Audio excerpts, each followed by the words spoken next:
day is bright, but the mood is dark. As the sun rises, two lovers fall. Romeo and Juliet are dead, leaving someone in the blame. The friar is the greatest suspect that the people proclaim. Should he have time to explain the situation, or should he be killed without an explanation? He explains only little time to speak. He is in trouble because of the vows Romeo and Juliet keep. You are the prince to determine his fate. Will he let go, or suffer the hate? I shall be brief, for I will not live long enough to tell this lengthy tale. Romeo, who lies there dead, was the husband of that Juliet. She, also dead, was the faithful wife of that Romeo. I married the two of them together, and on the day of their marriage was the same day of Tybalt's death. His untimely death resulted in the banishment of the bridegroom and from the city of Verona. It was for Romeo, not Tybalt, that Juliet grieved for. You would have married her by force to Count Paris. This was against her will, and in her desperation, she came to me asking for a way out of the second marriage that would have gone against her vows to Romeo. She threatened that she would kill herself with a knife, and if she was married against her will. I had to devise a plan to keep her from killing herself, so I decided to create a potion of sleeping. I have such skills to do so. The sleeping potion would last for 40 hours. It was to give the impression that Juliet had died, and the symptoms seemed as she did.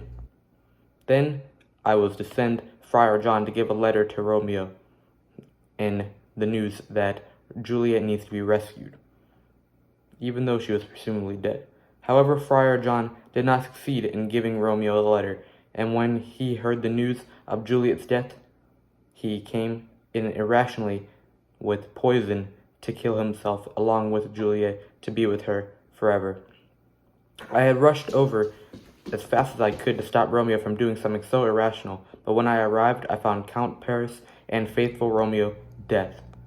The sleeping potion then wore off, and Juliet woke up to see Romeo next to her, dead, with the empty sleeping potion in his hand.